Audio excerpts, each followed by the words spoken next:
Yo, people in the world of Facebook, what up, what up? So we're here tonight with some really dope people to have a real conversation. Because as you guys know, the South End Rockford Community Partnership, we like to keep it real. We like to have conversations that are not narrated by other people. And these are really dope community members who have experience on the political level, policy development, who are in the medical field, who are in the field, lawyers. So those that are candidates. So, I'm going to start with Calvin. Calvin, introduce yourself to the people. Yo, peace and love, Calvin Feliciano, aka Cero Siete. He and pronouns. Glad to be here. That's what's up. Wilfredo, people don't know you. Introduce yourself. Hey, what's up? This is Wilfredo Mercado, resident in Roxbury, Mass. And I am here for the business. He's here for the business, y'all. Marla's down with the squad. Marla, introduce yourself. Tell us where you live at, how long you've been living in that community. I'm Marla Smith. I live in Roxbury. I've lived here about 28 years, and my husband lived here. His family's lived here before that, 50 some odd years. And I live right near Clifford Park, so not far from the epicenter of Mass and Cass, and every single thing that goes on down there impacts my daily life. Oh, gosh. And do we need an introduction for Domingos? Hey, listen, I'm trying to get this thing working on my computer, man. You know I'm computer illiterate. In a minute, it's going to be 100 pieces. So, Dean, talk to us. Tell us who you are. Domingos De Rosa, long life Boston resident, community member. Got involved about 10 years ago when I took over the Boston Bengals Pop Warner program down at Clifford Park and started to notice the lack of services for the folks who lived in the community and the folks who are navigating Mass and Cass. All right. So I don't know. So there was the other day, it was like 2 weeks ago, I did a live kind of talking about, just the overall issues that are happening on Mass and Cass, right? And Calvin jumped in, and Calvin kind of talked about something that I feel like we haven't talked about as a community, and that's the whole part of safe consumption sites, right? Do we believe that a safe consumption site belongs on Mass and Cass? And Calvin brought up really good perspectives, the things that I didn't even think about. I think those are things that we read about through articles and us trying to, tap into more information to learn about it. So Calvin, talk to us a little bit about what do you think needs to happen on Mass from your perspective, in a sense of you understanding policy and where we need to be heading progressively on this issue. I first want to say I just want to make sure that we hold with a lot of intent tonight that the issue of addiction has been ravaging lives and really destroying lives, and almost 100,000 people die a year. And it's really near to my heart because my whole generation of my family caught up in the heroin epidemic. And people have died, people are still hurting, people have contracted HIV, and it's really a big thing. So just want to make sure we hold that. But I guess I jumped in over the issue of, unfortunately, the politics of the issue keep us, I think, from doing the bold things that need to happen. And so that's part of what my life's about, is why does the politics of something, especially here in this country, unlike others, the politics of something and the anger and resentment of people are able to stop smart things from happening. And so I just feel like that has been a missing angle from this debate. Whenever I see it, it's all about move them somewhere. Why are people coming in from Quincy to go to Mass Cass? It's always from that angle. And I always feel like the bold decisions that might actually work can't happen because of the politics, and that's sad. And that makes sense. I mean, I don't know, Milo, what do you think? Because I think that we talked about this too, right? We internally as a group, we talk about a lot of these things, and we're figuring out what other angle can we hit it from? Because at this point, I think the community doesn't even know. We don't even know what to say anymore, truth be told. So I don't know, Molly, you want to jump in? I think a lot of us are fairly well in agreement, at least on the surface, that the idea of a safe injection site isn't in and of itself a bad idea. What concerns us is that we've seen how Boston executes things, and it's generally terrible. It's half done or it's half thought out, and that's really the biggest problem that I have with them coming up with this idea for a 10-year pilot program for a safe injection site. First of all, 10 years is a very long time. And if we commit to a 10-year pilot program, are we committed to the 10 years? Or if after, say, 2 years, we go, oh my God, this is a nightmare, can we stop it? I don't know, and nobody seems able to answer that question. But also, how is it going to be enacted wherever they put it? Is it really going to be fully funded? Are there really going to be adequate personnel? And also, the issue that consistently remains is heroin is an illegal drug. So now you're asking doctors and nurses to participate in something that in and of itself is illegal and possibly risk their own licensing because it's an illegal activity. So to me, that part is concerning. But the bigger part is how are we going to do this? And where are we going to put it? Because the very last thing Mass and Cass needs is another thing of any kind. Not just a safe injection site, but stop putting every single thing here.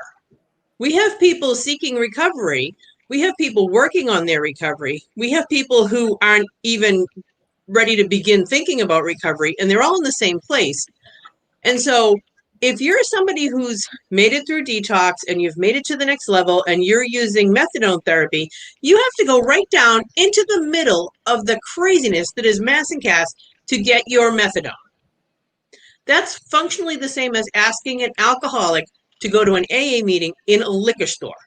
It's ridiculous. It's absolutely beyond absurd. And that's the problem, that they just keep taking everything that nobody else wants in their community and putting it here. And they put it here. So we have a methadone clinic, 2 methadone clinics, a Suboxone prescriber. We have the jail. We have Atkinson and Topeka Street, where they just keep cramming people. We have the engagement center. We have the comfort station, which is anything but comfortable.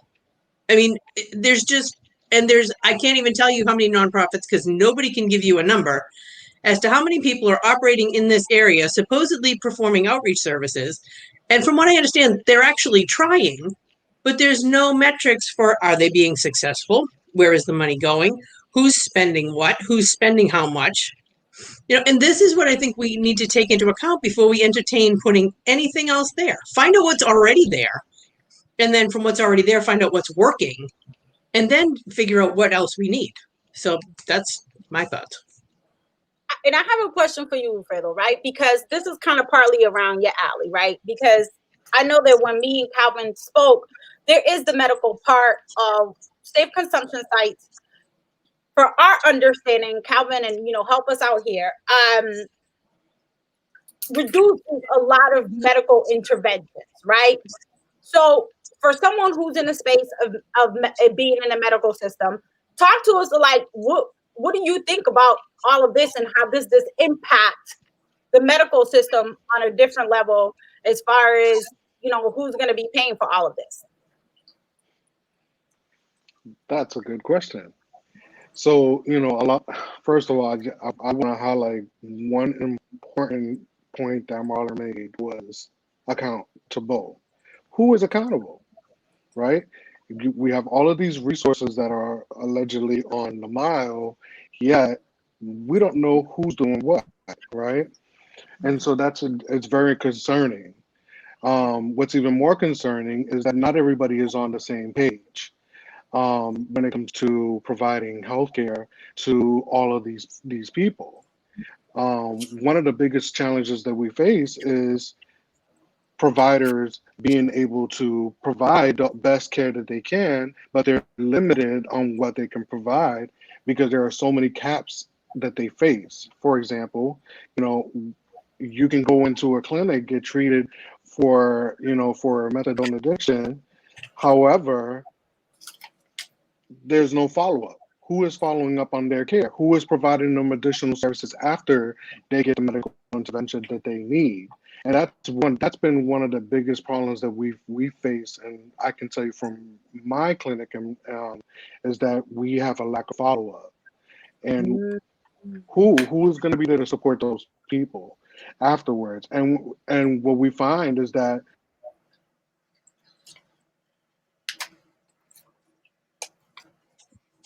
Is that me or is he frozen for everybody? He froze. You froze.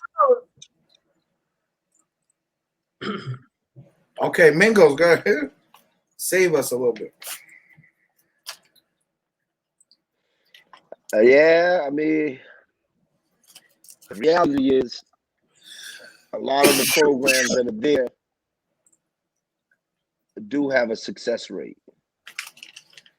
They do have a success rate. And that success rate should be duplicated in other communities outside of Roxbury and outside of Boston. 14 counties in Massachusetts, and the treatment centers are all located in Boston. We're not talking about sober homes. We're not talking about detox. We're talking about treatment, actual treatment. Suboxone, Methadone are all here in Boston, located in that area. Folks come from as far as you can imagine to come down to the area for treatment. How fair is that to an individual who has to get up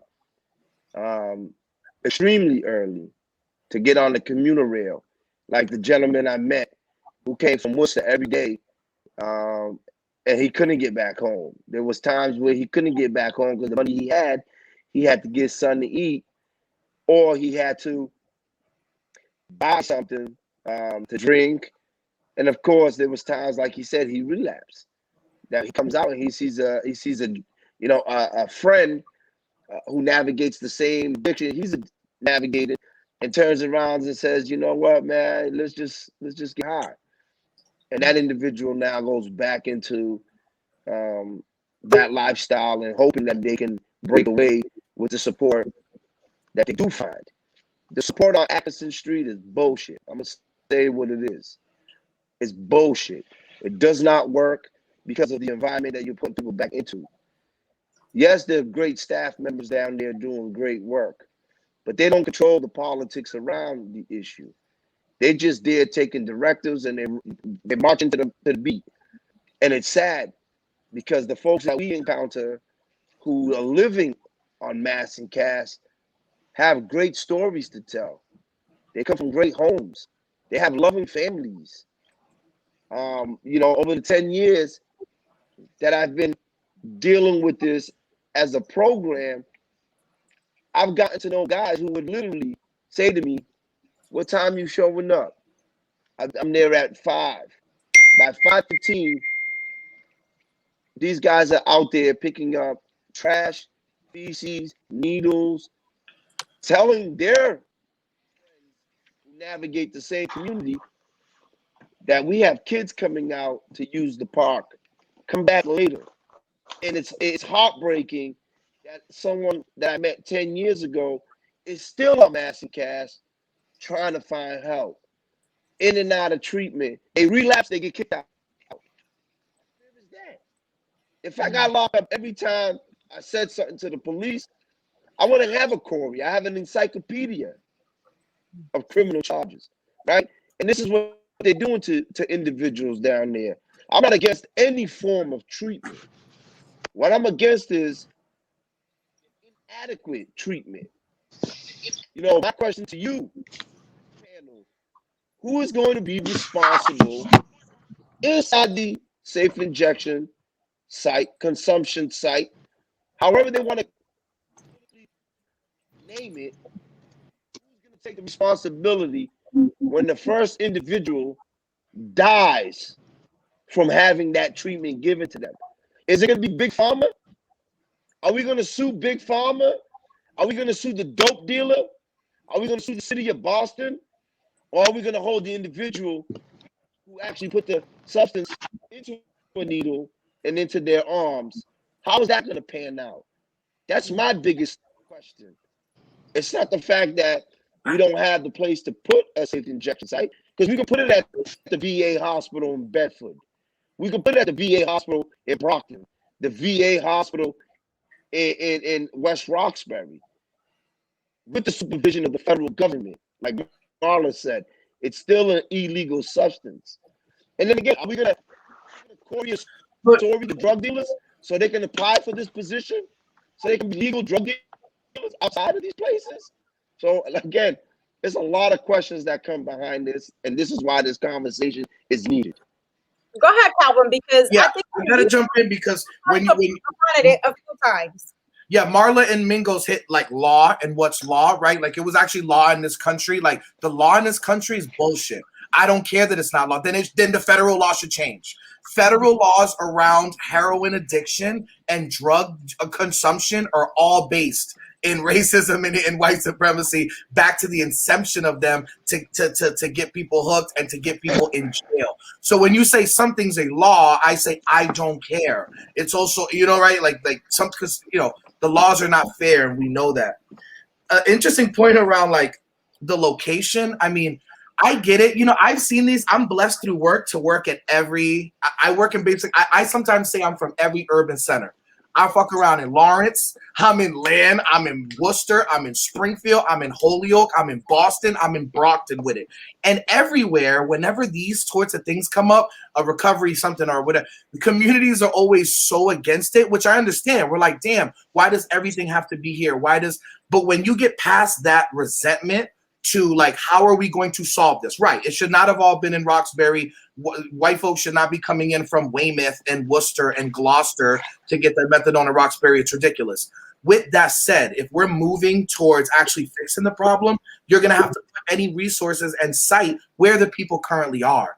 And if there's people, if there's 300 to 500 people on the Reggie over there, like trying to separate them around different counties, including, you know, Plymouth County, which might not have many people at all, that ain't gonna be smart. That ain't gonna help us solve it. But you can't have active users and people in recovery in the same place and have either of them be doing well. I mean, you just can't. You have got to have people in recovery in one place or one space or one section, and people who are still active users somewhere else, which is part of the reason why. Okay, you're a clean user. You have to go get your methadone. You gonna walk right down Bradston Street successfully every day? You're not gonna get them if you're not pulling. If we're not pulling them away from like where they are, we're not gonna get them clean, right? Like we gotta, you know, if we're gonna. When was the last? Can I ask you? When was the last time you were down at Atkinson Street and Bradston Street area? 2 weeks ago. Just before we start doing the dance of all that. From the South End, from blocks down the street, have actually gotten care at Boston City Hospital, and my grandmother really live on Harris. I just wanted to know when the last time you were here. That's all. No, I know. I only mean because that gets used as the thing. If you right, like no, not a thing. I just wanted to know when the last time you saw what the street looked like. 2 weeks. Was in the hood. When was the last time you was over here? It's true. 2 weeks. 2 weeks. I just asked because I live here. That's all. So. How practical is it for someone to have to walk through that to get to their treatment? I mean, my son works in crisis support. He had a young girl there who was newly clean, and she was by herself in the area of BMC and had to send her to Bradston Street to get her methadone. She's a little tiny girl, maybe 5 feet tall, 100 pounds. And someone thinks it's reasonable that by herself she has to go to Bradston Street to get her treatment. That's insane. But okay, so you guys are hitting on two, like, so I have a question. The metrics, I understand that the safe consumption sites are like a big deal. You know, Rhode Island now is adapting. I can't wait to see what their metrics are going to be so that we learn from them, and Somerville as well. But I also kind of wonder, while we're talking about this, when are we going to get to the point of having the wraparound services, right? We're in a complete housing crisis, right? Because of COVID. How do we expect to deal with this on a larger scale when we know that most human services or social services programming are barely ever funded? They're always a line item that gets deducted during each budget conversation because you can allocate money in a different department that is better suitable, right? Like, what do you guys think about that? Because I think that, I worked in a crisis team, and my experience working in a crisis team, trying to find a detox bed on a Friday night, because it was always Friday nights. The calls every Friday night, it was like clockwork when I used to work for crisis. Every Friday night, we knew the type of calls that we were getting. It was a different demographics. The people that were calling, right, barely any beds because it's Friday. So people who got in on Monday are still there to next week. You know what I mean?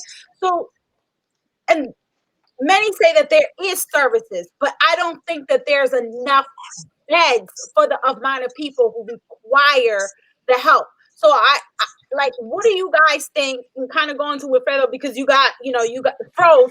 What do you think about the wraparound piece, both on to address both health and the services of stabilizing an individual while they're trying to recover, or going through the safe consumption, then going through, the comfort station? Like, what do you think about that? Well, first of all, let's talk about highlight that area about the funding, right? The lack of funding is real, and the lack of access to providers, right? Because you can have a person who is on any type of drug, but requires a multidisciplinary approach, right? They might have physical health issues that need to be addressed, mental health issues that need to be addressed, social issues that need to be addressed. Yeah, And if you don't have, yeah, and if you don't have the funding for those, how can you expect a good outcome to come from this person? I can tell you, for example, places like Dimmock Street Health Center, that a lot of people don't know, has actually an inpatient unit for drug rehab, but that's maybe about 30 to 45 beds. In the meantime, there is a whole slew of people sitting on mass gas right now who don't have access to those beds because we shut down a lot of those facilities. And in order for us to be able to give people access to the round care that they need, we need to open up more spaces, and we need to give incentives to providers who want to be a part of this healing tree, to provide care to those patients. And, again, it comes down to the funding. Where is the funding at? The state is not providing the appropriate amount of funding. They're providing funding that's based off of care that's maybe 5 to 10 years old, when in reality, we're in 2021 and we're using numbers based off of what was happening 10 or 15 years ago. Bro, we just got $90 million from a lawsuit to the Attorney General's office for opioids, specifically to deal with this pandemic. I mean, we've thrown so much money at this that has gotten to the point that the 501c3s are creating new branches of their own programs. There's a lot of money coming out of the state. There's over $250 million coming out of the state of Massachusetts to deal with the opioid crisis. And this came out of Sonia Chang Diaz's mouth on a conversation we had with her. Now, I agree with you 150% that, yes, we do need funding for wraparound services, more housing, more individuals who look like us to help us. Because again, 55.1% per every 100 is a black man dying in Boston. Those are numbers, those are facts, those are things that are coming out. And it's sad to say, Latino men hold the #1 position for the country. We had a 3% uptick in 2020 in the United States. We had over 2,100 overdoses in Massachusetts last year, more than any other causes of death. And a governor who has the pen to create the licenses, because you can't provide these treatments without licenses.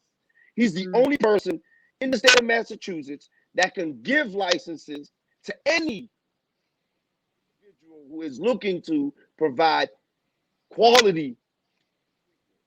There's tons of treatment out there. I mean, even the user says to us the 21 step don't work. Why? 18 is the only one that works. I'm like, 18? Explain to me the 21 step. Well, 18 is the only one that worked for me out of all 21. Yeah, because it required me to find myself. Okay. Then another person tells us what worked for them was being able to build with their hands. Another person tells us being in the atmosphere with like-minded people where they wasn't being forced back into the life helped them. Oh, where did you go? I went to Maine. What? Yeah, I was in Maine for a year to get treatment. So Long Island, yes, is viable. It's very valuable to Boston. We need other places. Martha's Vineyard does not have a treatment center. They come from there to here. Okay, we were told by providers we had beds, we cannot provide them to individuals. And our question was, how come? The insurance companies already paid for the bed. Yeah. Clarified that for us. Yeah, the insurance company already bought 10 of our beds, so we have 10 empty beds for them. We need it on demand. We don't need them on standby. We don't need a 2-level engagement center across the street from a 10-story prison. Why not have a 10-story engagement center where someone like Domingos walked in and says, I have an issue. I need help right now. Let's take you to the 3rd floor. Intake, not Concord State Prison, where they go to classify you before you go upstate to go to different penitentiaries, right? Right on Atkinson Street, where we can say this individual has a dual diagnosis, suffering from mental illness and substance disorder. This is what we need as a city. And we need this across the state of Massachusetts. We can't have people coming from the Berkshires, that's a county, into Boston, to Suffolk, because there's nothing in between Berkshires and Suffolk. And by the way, Suffolk is one of the smallest counties in Massachusetts as far as landmass. So Cindy brought up a good question, right, Calvin? And I'll start with you, because the funding conversation comes up all the time. And I can tell you, as a former crisis worker, that this is a multi-layered issue. And one of the biggest things I would love to see from this issue is that we start addressing health insurance. Because first of all, a lot of these facilities oftentimes will take someone with private insurance over taking someone with mass health or free care.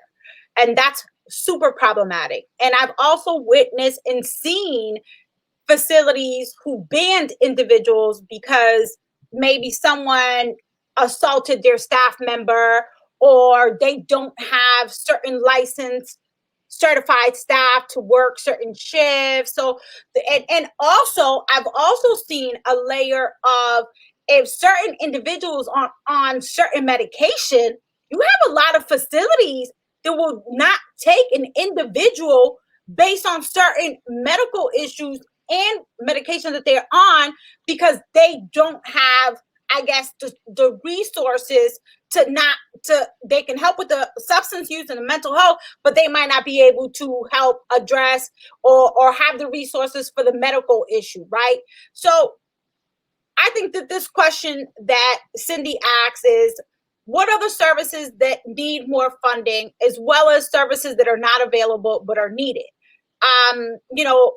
Talk to us, because, just throw this a little out there. I really don't like the fact that individuals who need to get into a detox facility have to go sit in the ER to get evaluated, to go sit there for a few hours, okay? Because they have to sit in the ER for a few hours while the crisis worker is making phone calls, doing the health insurance requests, and sitting back and forth, calling multiple different places. You check the hub says there's like 20 beds available, and there isn't 20 beds. But talk to us about, like, what services you guys think need to be funded. I'll start with you, Calvin. Sorry, I didn't even realize I was muted. Shout out to the homie Cindy Diggs, man. Love her like a moms. She's like the mom. She's like the young moms to the whole Boston organizing movement, yo. So love you, Cindy. I mean, I think, like, You know, what's interesting is that it requires a lot of money, and that's the thing that we don't want to tackle. The money needed, like mental health is not cheap, substance abuse is not cheap. You got to tackle hunger, homelessness, trauma, and in general, something that wraps all of those things is poverty. So those have to be like things that you hardcore address, and that takes a lot of money. And that there's not a lot of political support for that. And then the other thing is that then there's the bold actions that are needed, like needle exchange, like a safe consumption sites. Because when you're in these life, if your whole life, if you've ever talked to, I'm sure you guys have, I have too. If you've talked to someone in the last 3 years on the chase, on the fentanyl, yo, they'll tell you that they wish it was heroin. They wish there were some of the older drugs because they're like, yo, the fentanyl runs out too quick.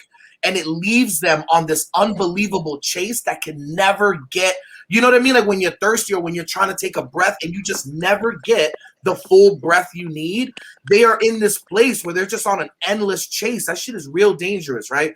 So, but like you need, it's like sometimes I see this as a vicious cycle that we can't change. It's like you need big money and bold ideas, but you can't do the ideas or get the money because there's no buy-in from people, because we do the, wait, what do you do it in your backyard, not my backyard? Or, you know, like Marlon mentioned, wait, are we locked in for 10 years? What if we want to get out? Like, what if something goes wrong? Like, are we locked into this? Or people say, like Mingos had brought up, what happens if somebody dies there?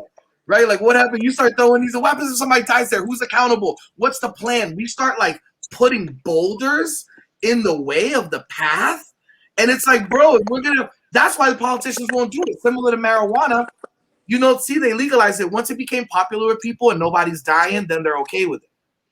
Right? Like soon as 2 years ago, politicians, half of them who would have never supported marijuana legalization are now okay with it. So the reason we can't get the political will to do something, selling it.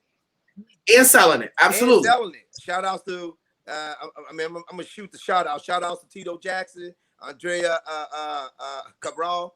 Sheriff Andrea Cabral, you know, she got one of the biggest dispensaries. So I hear you, Calvin. But the reality is when you sit down and you watch the video from the Quincy and you listen to multimillionaires who their children are the ones who are facing a lot of these issues, right? And they turn around and says, yeah, I got $60,000 to send my kid to rehab. So I can care less about the next person. This is a video that I recorded. I sat there for almost 2 hours.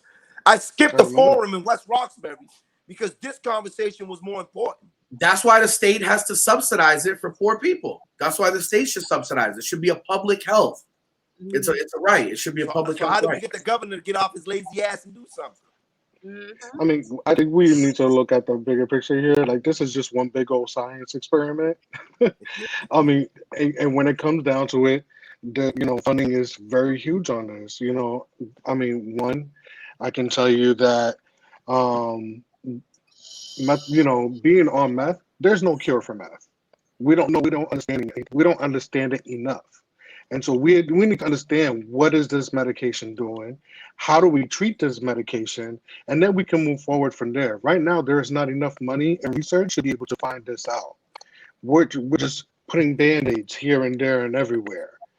And I think the other issue that is concerning is that we are dealing with a whole new different type of population that face a magnitude of amount of different diseases that are out there that have progressed, and which is making it even more difficult to find someone who is seeking a detox bed because they're trying to withdraw from these drugs, yet they have multiple disciplinary issues like diabetes, heart disease, just a whole slew of things. Not to mention, there's the mental health concern. There's no access to mental health. I can tell you right now, where I work at, the waiting list is 6 months for you to be able to see a mental health provider. 6 months. And that's just my location. There's other places that I've heard that are greater than a year to get access. Listen, so I have to cut you off, but I have a child with a disability. in order for me to get my child have an updated neuropsych, I waited almost a year. A year. And So these are just for people who don't have an addiction, right? These are people who are just living their daily lives, don't have any type of addiction. We're telling them they have 6 months before they can see a provider. Now we have someone Jason, who is addicted to a drug, and we're telling them, hey, you have to wait 6 months for us to address your other issues that had lead you up to this point where you're at in your life. Where do we go from there when you don't have the money to be able to fund programs that can take care of those people that have so many complex issues? Nowhere. And this is what we need to invest in, because we have children that we're failing. Children can't see social workers. Children can't see therapists.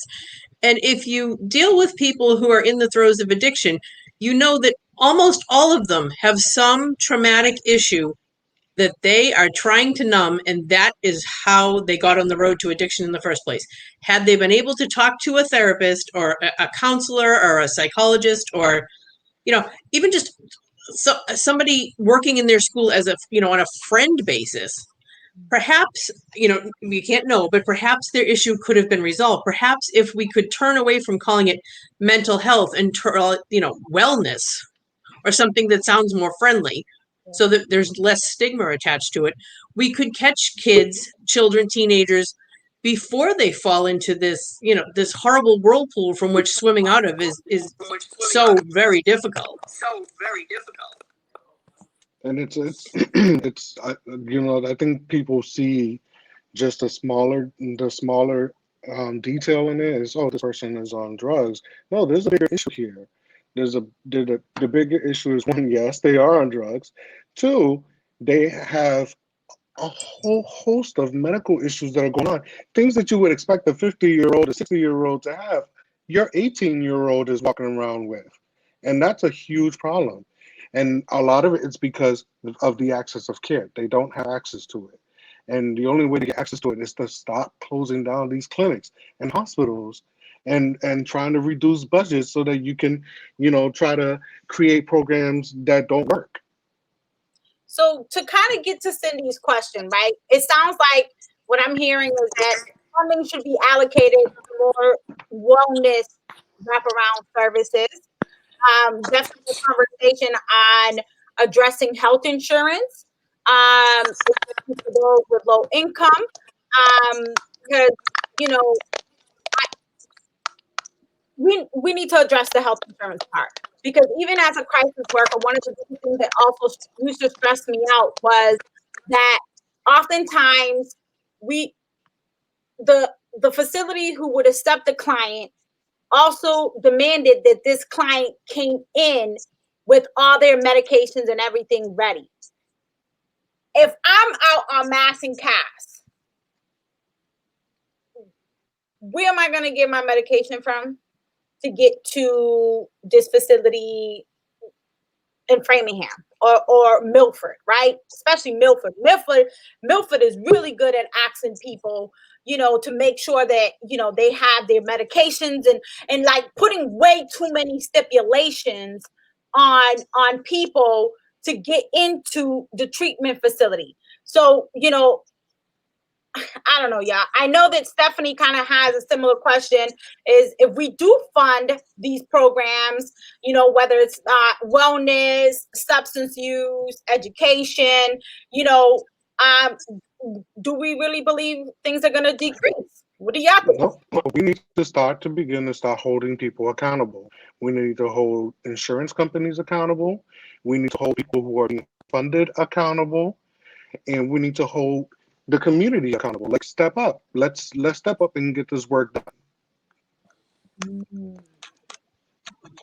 What do you think about that, Mingos? Anybody else, Calvin? well, listen, watching this thing spin from what it was to what it is, this is over 40 plus years. This drug issue has been in the Black community for over 60 years. This is nothing new. We don't need no more studying. We got prisons full of Black men for selling drugs and using drugs. Black women for selling drugs and using drugs. Children who are side effects from the crack epidemic and the heroin epidemic. This heroin stuff ain't new. I tell everybody, listen, you look up to Bumpy Johnson, you part of the problem. You look up to Ricky Ross, you part of the problem. Because these individuals glamorize the lifestyle that we're dealing with today. They're not out here cleaning up the mess. We are. We're dealing with the stuff that people created decades before we were even thought of. The government created this, allowing pharmaceutical companies to continue to prescribe, overprescribe. Doctors getting 10% off the top. I don't know about you, but that sounds like my connect down the street. He's in jail for 25, 30, 40 years. Meanwhile, these individuals can walk around and find a new drug. Oh, we're not going to sell heroin no more. We're going to use fentanyl. Fentanyl is the least of your worries. We got guys out there shooting horse tranquilizers. We got guys making things and trying it out on people like they said. This is a urban legend. This is what the mayor, top aide, said to the news, that Masson Cass is an urban legend. And we who live here, who pick up the feces, the needles, perform CPR, and give people Narcan treatment to help them stay alive, are the ones that get bashed on because not in our backyard. You come try telling your 5-year-old, the guy that you was just helping laying on the ground on your way to drop them off to school was having an emergency, a medical emergency, not once, not twice, every day. All 180 days going to school, kids at Orchard Gardens, kids at the Mason School, kids at the Blackstone, Madison Park, the Dearborn. There's over 10 schools that I would have got hit with a school zone. My friends got hit with school zones. My community got hit with school zones. Orchard Park is only a skip away from Masson Cass. We still got families trying to get over the crack epidemic who triggers themselves every time they go to BMC for medical care. Grandmothers who get off the bus to go see their grandsons at South Bay House of Corrections are terrified that they don't even get off the bus. So we're not just talking about the individuals who are navigating homelessness, substance use disorder, and mental illness. We're talking about the surrounding communities who continue to be looked at, like me, Marla, and the rest of us, as bad guys. Come pick up needles with me at 8 o'clock in the morning before 150 kids come play football and another 80 cheerleaders. I lost a whole football program because of this crisis. Ain't no one giving the kids I mentor any type of mental treatment. I did a community cleanup at Orchard Gardens and had an 8-year-old holding my hand while I was trying to save a guy's life. And then turned around and asked the mayor a few days later, have you ever seen someone overdoses? And Marty wants to be, the mayor. Yeah. So with an 8-year-old, what that's supposed to mean, Domingos, that's what families in my community are dealing with. That's what families are dealing with around Masson Cass. And his response was, oh, well. That was his response to me.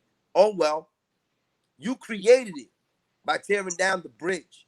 Anybody who's a homeowner will tell you, you do not take down an existing structure to put up a new structure. Why? Because the permit process is 3 times as long. You repair as you go. You figure out as you go.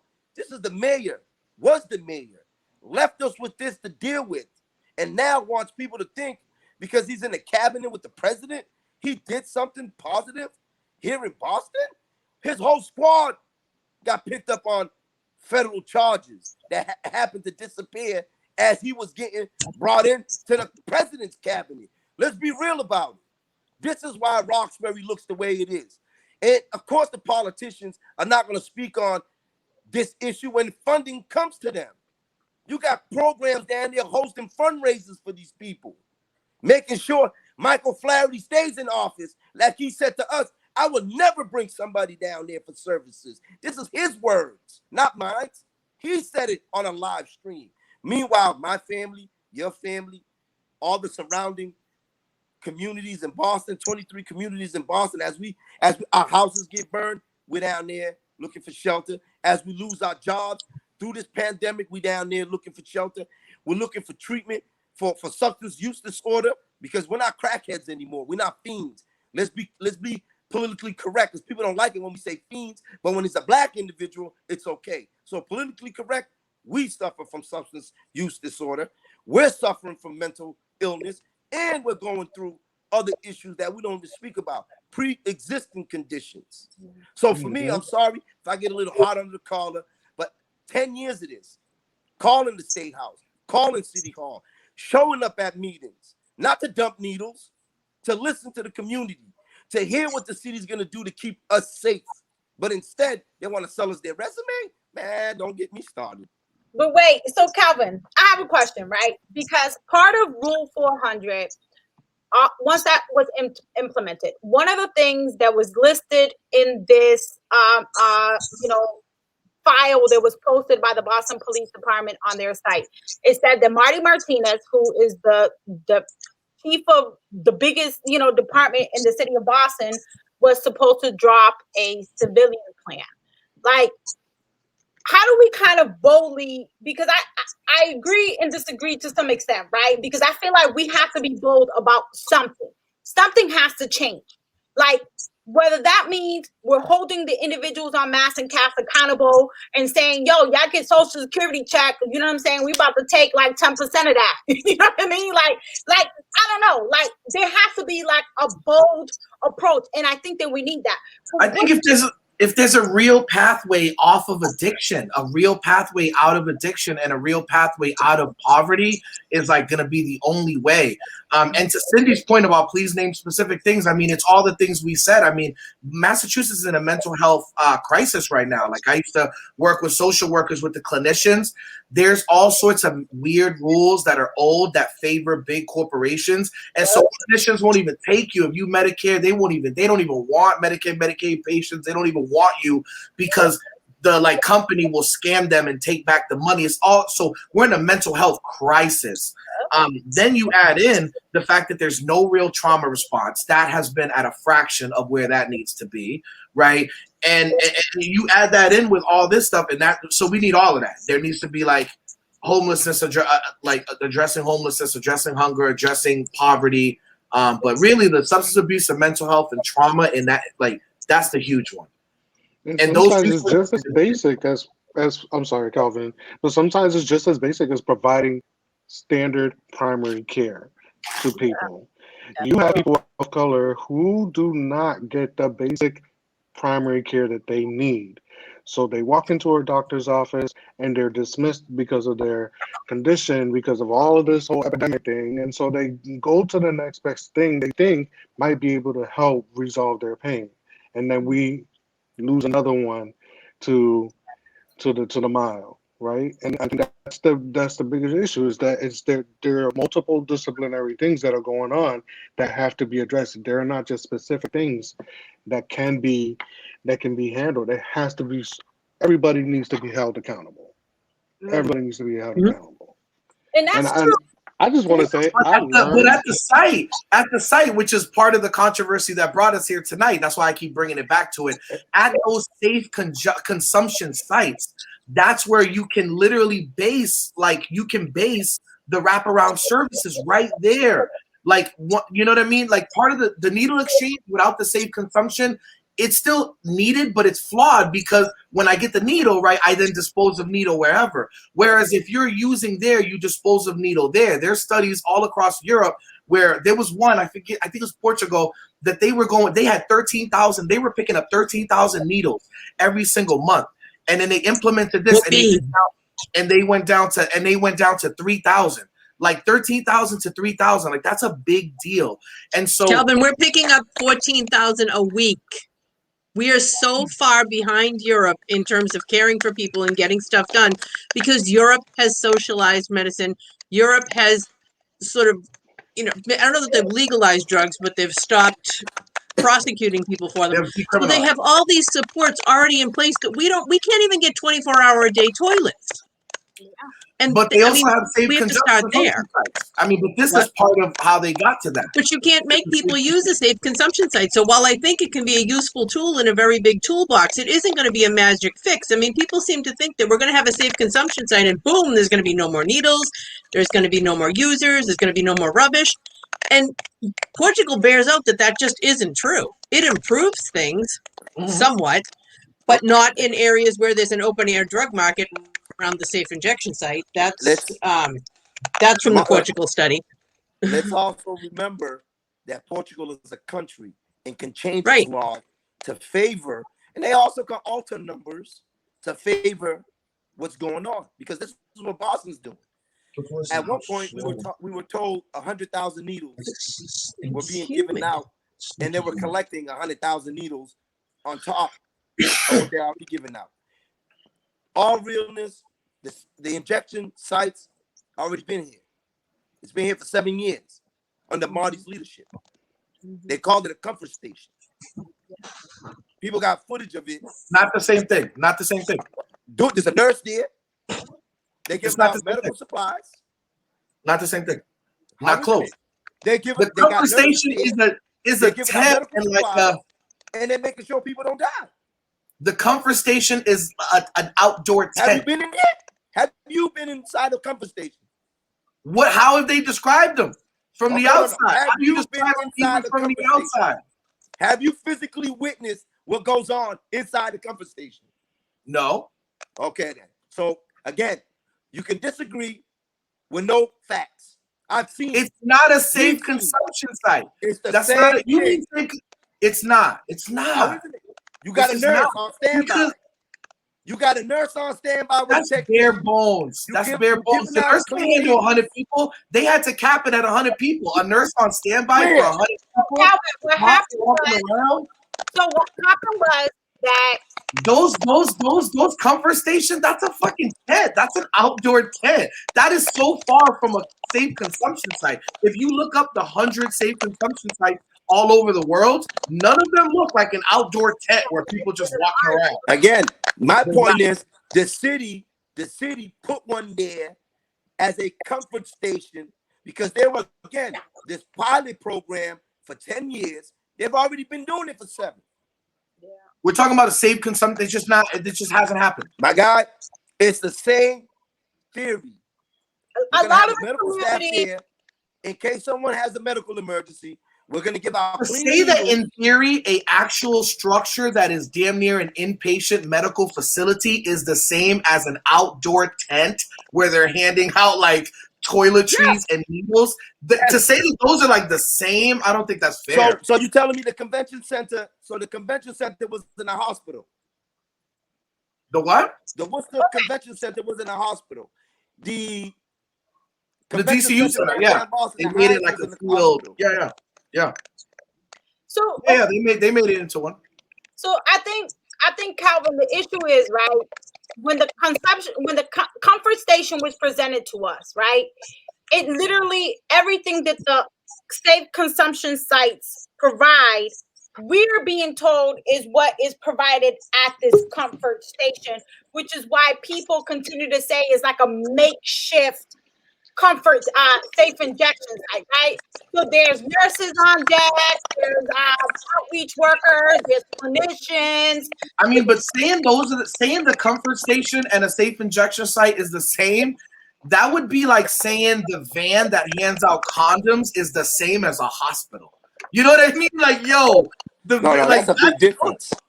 You know what I mean? Like they're so in a different world, literally starting with the actual physical structure, starting with the fact that people are legally allowed to use there, starting with the fact that like they're just so different.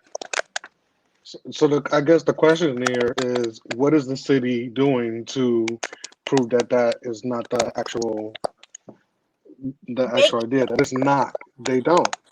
They give the people the perception that it is, but bootleg version of the safe injection site. We're gonna call it the bootleg version, right? But that's not even. It's not even a version. I mean, that's so far from the. Until you visit it for yourself and see what goes on in there, I beg to differ. Bro, you don't have to visit a Dairy Queen to know that there's ice cream in the Dairy Queen.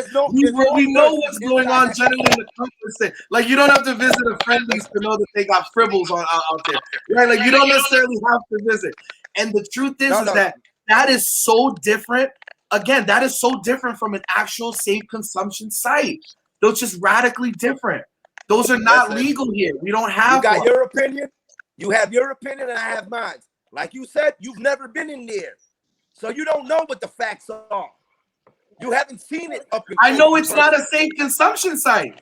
Safe consumption I site know it doesn't mean is. a back alley where people could We smoke. have it on My video. neighborhood wasn't a safe consumption Again, site like I just said, because we we have could it smoke on weed video. there. We What have it is. individuals who says it's a safe injection site. People who And they would know. They know. And they know anything what a safe inside this consumption fence. site is. So I Okay, think like I the said, happened.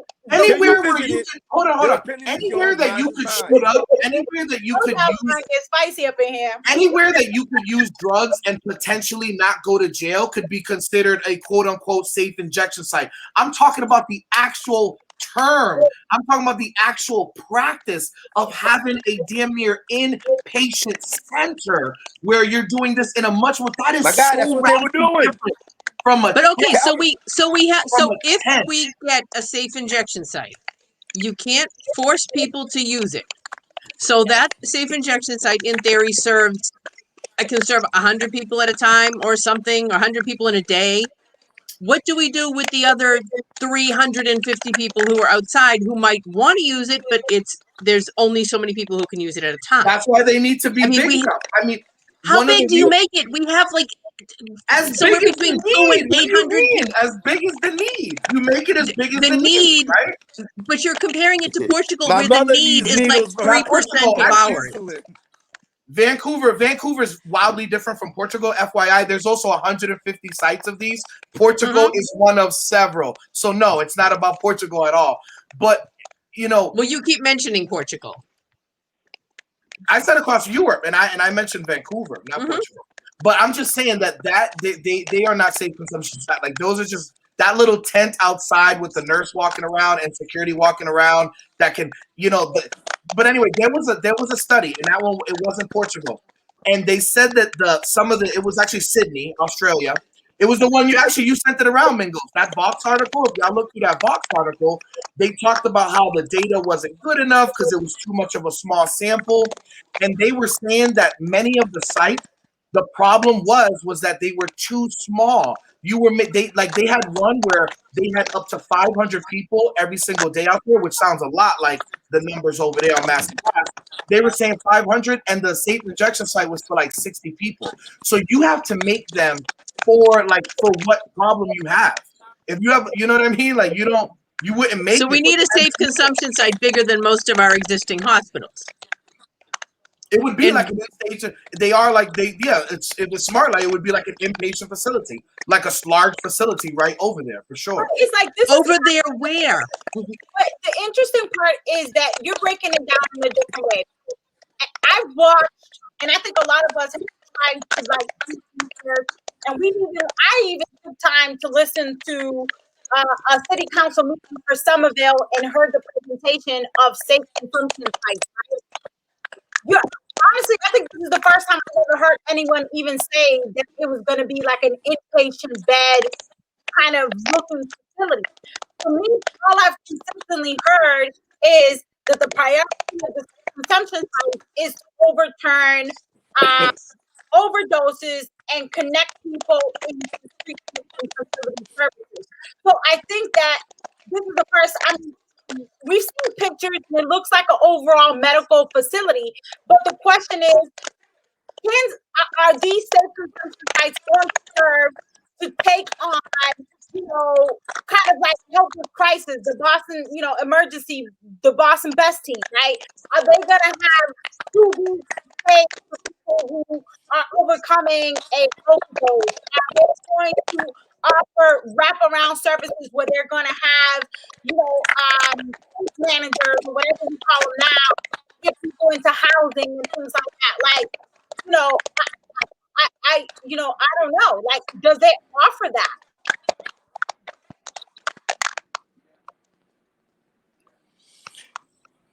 I can't hear. There's like a clicking in the background. Yeah, I don't know if somebody's Yeah, typing. it's the actual system. Yep, it sounds better now. I mean but that's the important connection you made, Jahida. It's like number one, give it like the safety piece. Number two, the needles, because people tend to leave them there. So one thing that has been proven from safe consumption sites is that the needle sort of on the street drops down 75 to 90% just on the strength of like you'll leave the needle there. That happens often. But then connecting people to wraparound services, connecting them to counseling, to connecting them to actual primary care. Some of the best places have connected it to actual primary care, and they have a whole array of issues that they're like services that they're offering, and actually transitioning people off and having a smaller, like addicted population than before. I think we also need to change the idea of what that primary care looks like, right? Because the emergency rooms are being flooded with patients who are going there for primary care. And we're now diverting patients who need emergency care who are sitting in those waiting rooms 3 or 4 hours. And some people end up dying or have worsening their condition waiting to get emergency care. And so changing the idea of what primary care looks like from an 8 to 5 day at a clinic might need to be a 24-hour service. It's That's true. a key issue. We need 24-hour service for a lot of things down here, and we don't have that right now. We don't have 24-hour medical help. We don't have 24-hour food access. We don't have beds. We don't have 24-hour toilets or 24-hour sinks. It's ridiculous. You can offer as many services as you like, but if you don't give people create a way for those people to access it in a city that is old-fashioned, such as our public transportation system, then how are those people going to get to where they need to get to access those services? And public transportation. Right, Marla? Like, that's what we keep saying. What are the services? If we have families in Boston who are currently sitting in homeless shelters, we're trying to get families and their babies into subsidy or Section 8. They're sitting in shelters for a year or more. You know what I mean? Like, how have we even done the metrics? Because to me, like, I'm not against or for safe injection site. I'm more like, yo, find something that works. Let's try. Like, at this point, I'm like, can something work? But I'm also thinking about where's the research on the part of the wraparound services, because we have people that are in this space who we communicate with who oversee properties, right? And there are multiple properties that are owned by many of these developers who have certain sections that have housing apartments specifically designed for people that have that are in recovery. And we've heard from people at different people in the housing space that overseeing a property, they've even come across individuals that don't even get wraparound services who get the apartments, and they get a call from a family that says, we haven't heard from X, Y, and Z in a few weeks, can we check in? And next thing you know, people are complaining about a foul odor, and they show up and lock the door and a person's been deceased because there hasn't been no follow-up, right? So for us, it's kind of like, I think that everybody wants to see individuals survive, right? And we want to see people move into the path of recovery. But if we can really keep it real, I don't think Boston has everything in a wraps to even deal with that. Housing, mental health, the education system is up. I don't even know where we at with Boston Public Schools right now, right? And we don't have anything in order. So like, how can we move from? But that's part of the reason why it won't happen. That's like, this isn't Mingos. Could you mute whenever you unmuted it, Tom? Yeah, I can't hear him. Sorry. Yep, there you go. I mean, that's the thing, is that when it becomes, can we even do it? Wait, where's the when we do that energy, even though it's real, when we do that energy, that's why no one's gonna do anything. Because it just looks like there's not a cohesive message. There's not like there's just not a real thing there. It's just sort of like wild lash reaction, and there's no political will to do anything. But I think that's part of the problem. I think I think some of the local organizing efforts in the area have actually hurt the cause, have made it worse in the area. just because it seems like it has been co-opted, and it's like it's been in a anyway, it seemed like it's been co-opted, and it doesn't seem good. But you know what? But also, you're right. I see that. But we also see, what we see is this nonprofits after nonprofits after nonprofits, right? A lot of nonprofits are down there trying to do outreach. But what does outreach look like? Because even, what was it, a few months ago, NORCAP closed. So they closed their level 2 services, right? So that was, I don't know how many beds were in NORCAP, right? Where did all those individuals go? Because when you go on Mass and Cass, every time we down there, we just see a bunch of new people. We're like, yo, where do these people come from? Like, we see a whole new, like, 100 people here now. You know what I mean? So, like, I think that people in the community are not opposed to the services or an idea. I think that the politicians and those that are representing this this space have failed to provide substantial metrics of how they really wrap around the services and really stabilizing an individual past the safe consumption site, or as some people, because there's a lot of parents who we follow who've had lost their loved ones on Mass and Cass, who feel that people are giving their children and other people's loved ones a space to really kill themselves, because that's what a lot of parents say.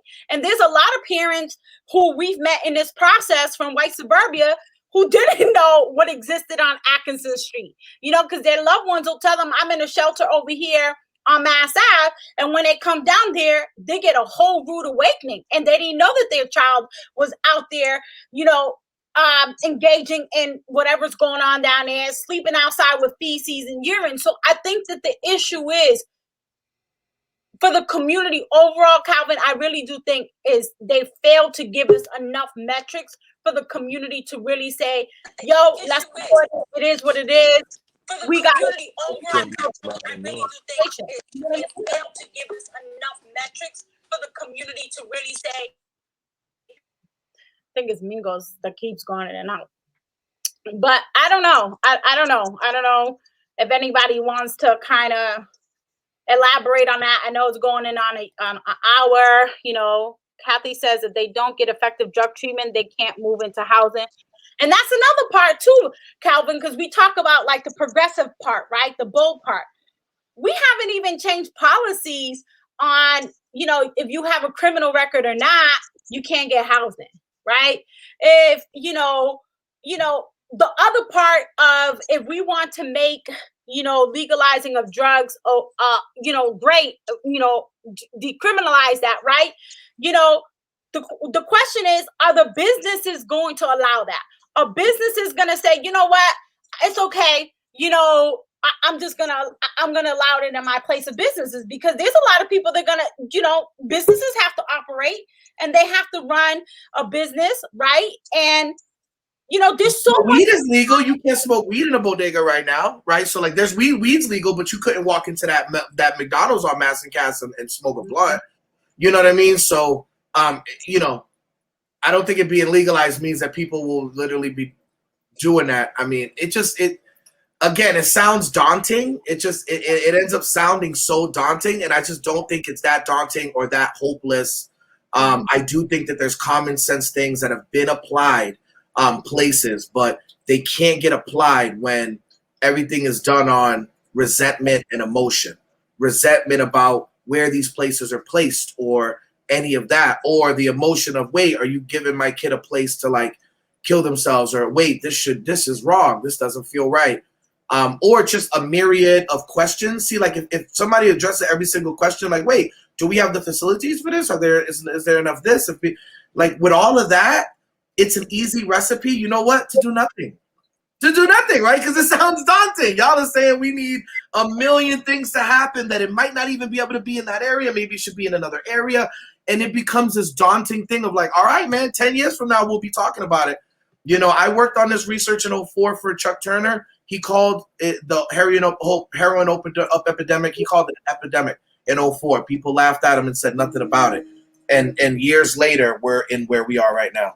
And it's really sad that nobody listened to Chuck Turner in 2004 when he said we have a drug heroin epidemic.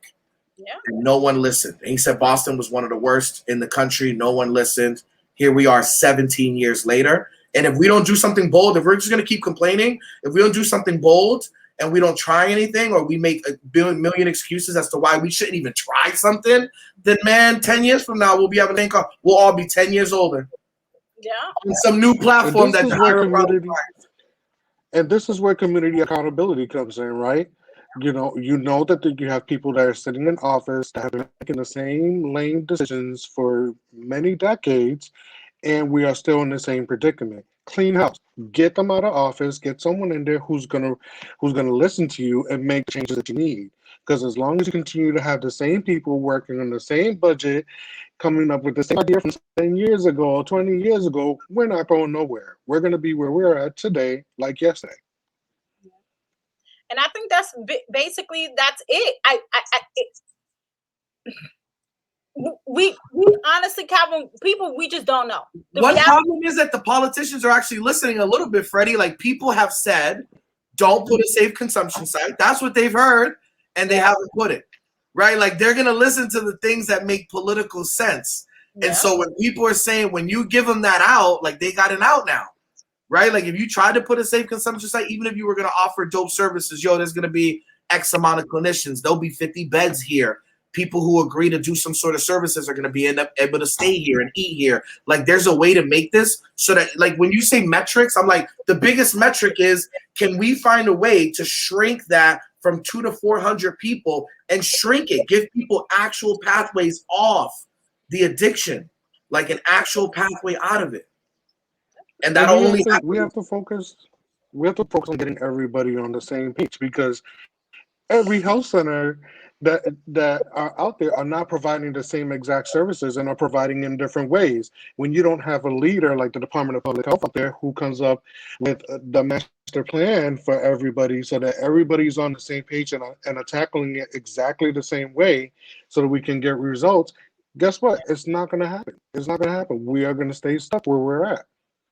Yeah. And I think that's all to it, is that if we're not all on the same accord, we're never gonna move anything forward. And I honestly, plenty of people that we talk to in the community, truth be told, a lot of people are not against the consumption sites. I think that there's a major misunderstanding when we talk, and I think it's because there's so many different perspectives. But I think that people who are watching have to be clear that the community is not, they're not opposed to it.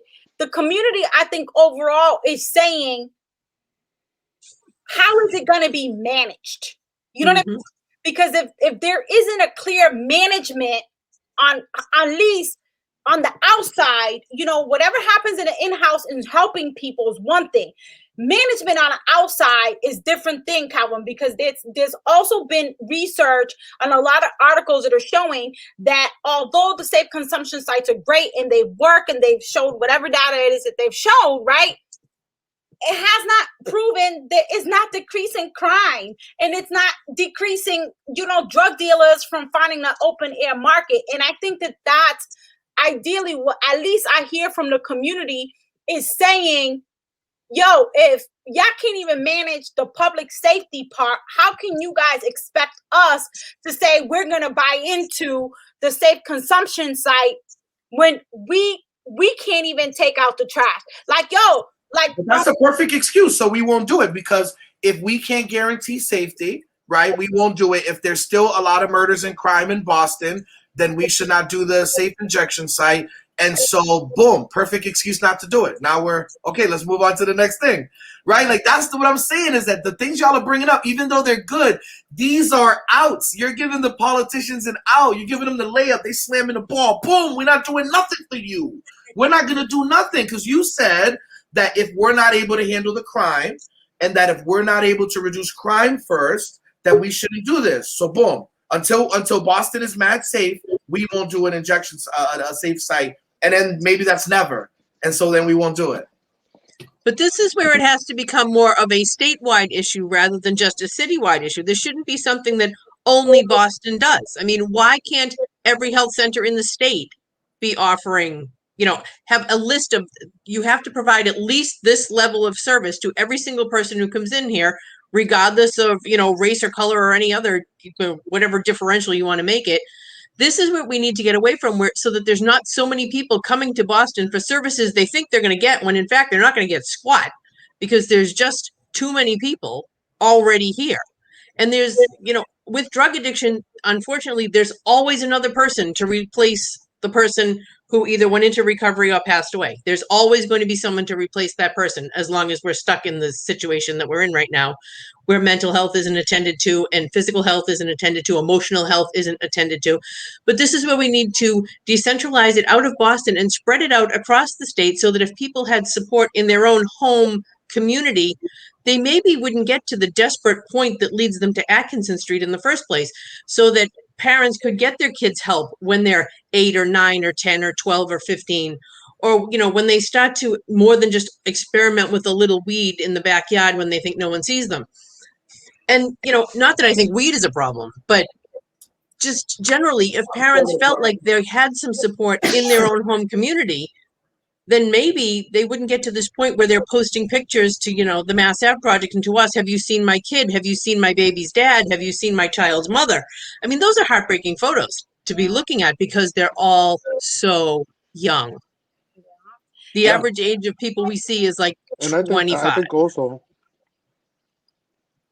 Go I ahead. think Go ahead. also we also have to tackle the idea that the city, we can try to hold the city as much as accountable as we want. We can try to hold the state accountable as much as we want, but this is a federal issue as well, right? Because a lot of these health centers are federally funded, and they're capped at what services they can provide. Because if they go out of that spectrum of what the federal government says, this is what you can do, they lose their funding. So they're constantly under threat. And so, that there's multiple layers that this has to be attacked. Yeah. And I really agree with that a lot, Marla, because they should be regionally. They really should. And if you look at them over 15 years, if you look at 15 years of safe consumption sites or injection, mainly in Europe, they've been sprouting up. So when they see a problem, they sprout up. You're not traveling from Portugal to France to do it. No, there's one. They're sprouting like damn near multiple per country. Same thing in Canada. I think they have 6 up. They're going for a new one, maybe in Toronto. So they're sprouting up when they happen. So I agree with that. I agree with that for sure. With that being said, though, Calvin, if they're sprouting out like crazy, is there a lot of money behind this, having this type of level of service, for the capitalism game? Because, we get a lot of that too. There's a lot of people who say, like these things are intended to keep people addicted. There's a money-making scheme off of this and that, so there's also that part. Now, the money making is what we have now, the criminalization and stigmatization. That is the money scheme. When you get people off, that is not the money scheme. And you're totally right, Tamani, Roman. We're not Europe. We're not in Europe. We're also not in Vancouver. We're also not in Toronto.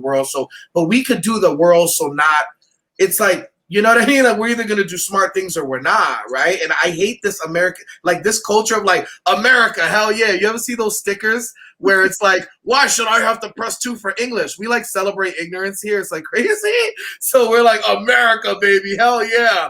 We dumb as shit. We're not in Europe. Let's let them do that in Europe, and our kids will just die of overdoses. But I don't think that's her point. I think her point of we're not Europe is Europe has a lot of things in place that we would love to have in place, and that would be very supportive of helping people with addiction, such as the wraparound services that are already there. Or socialized medicine, like you mentioned earlier. Absolutely. I'm a big fan of that idea. No worries. I am too. I love socialized medicine. Quick question. Should we have socialized medicine before having a safe injection site? That's a good question.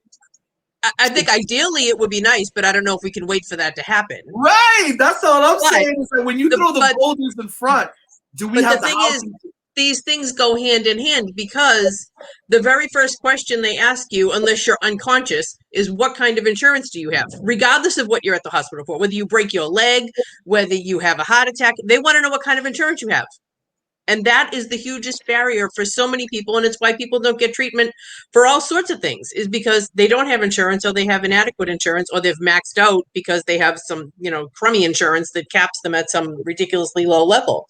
And so that's part, when people say, well, we don't live in Europe, that's part of the problem, because the developed countries of Europe all have socialized medicine. So if they need help, they just go get it.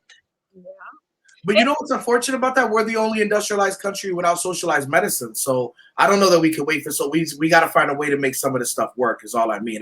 To get back to Jahira's point earlier, I want to try things based on science. I don't want to move on emotion. I've been babysat and had somebody OD. You know what I mean? Like, it ain't fun when your mother come home and you're 7 years old and you're like, this person's been in the bathroom for like 4 hours. I don't know what's going on.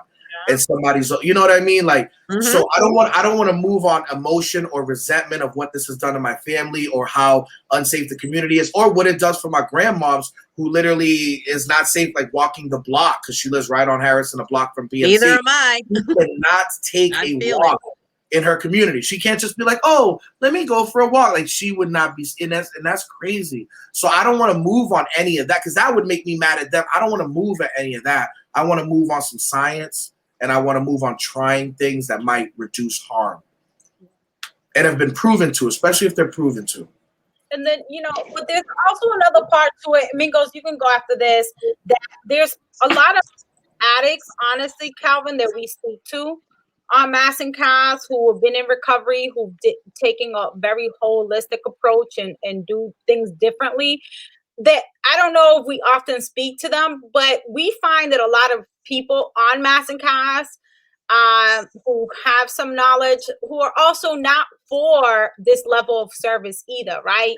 There's a lot of people who advocate and say, this is designed to keep people addicted. And, and sometimes I think that we forget to invite the most vulnerable people into the conversation, because and Marla and Mingos can tell you, and I don't know if Freddie, you hear it, but when we speak to a lot of them, they definitely say a little bit different of what a lot of science and a lot of medical providers say. They often feel like they're guinea pigs, that they're being forced to take medication after medication.